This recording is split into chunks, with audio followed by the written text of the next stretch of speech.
থাকে। এরপরে দৃশ্য চলে আসে বর্তমানে, অর্থাৎ 2023 সালে। আর আজ দহি আসে একটা সিইও অ্যাওয়ার্ড অনুষ্ঠানে। দহি ছিল খুব ভালো একটা ডেজার্ট কোম্পানির সিইও, যার নাম মিরাই F&B। আর আজ সে এখানে এসেছে তার best CEO of the year award নিতে। তবে সেখানে দেখা যায় একজন লোক দহিকে পার্ট টাইম জব করা কর্মচারী ভাবে। তাই সে তাকে তার কার্ড দেয় আর বলে, তুমি চাইলে আমার সাথে যোগাযোগ করতে পারো। কিন্তু যখনই দহি বেস্ট সিইওর অ্যাওয়ার্ড পায়, তখন তো ওই লোকটার মুখ একেবারে দেখার মতো ছিল।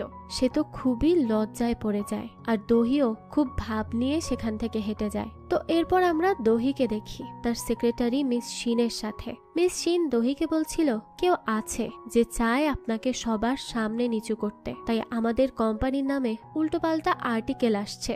এসব শুনে দহি বলে, যেই হোক তাকে খুঁজে বের করার চেষ্টা করো। মিস শিন বলে, ঠিক আছে ম্যাডাম, আমি দেখছি কি করা যায়। তো এরপর দহিকে কল করে ম্যাডাম জু।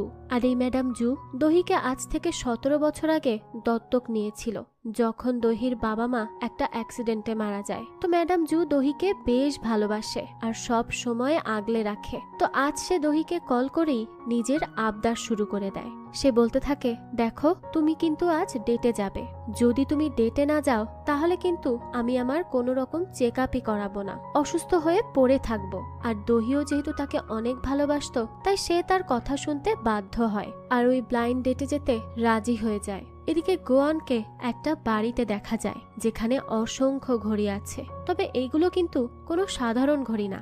গোয়ান এই পর্যন্ত যে মানুষের সাথে চুক্তি করেছে, এখানে সেই সমস্ত মানুষেরই সময়ের ঘড়ি আছে, যেগুলো তাদের চুক্তির সময় শেষ হওয়ার পর ইঙ্গিত দেয় তার মৃত্যুর। তো ঠিক সেই রকমই আজ একটা ঘড়ির সময় শেষ হয়ে যায়। তাই গোয়ানও চলে যায় সেই লোকের কাছে। সেই লোকটা ছিল খুবই লোভী, সে সব সময় খারাপ কাজ করত। তাই যখন এই লোকটা জানতে পারে সে আজ মারা যাবে, তার চুক্তির মেয়াদ শেষ হয়েছে, তখন সে উল্টো গোয়ানকেই মারতে চায়। কিন্তু সে তো সেটা কোনো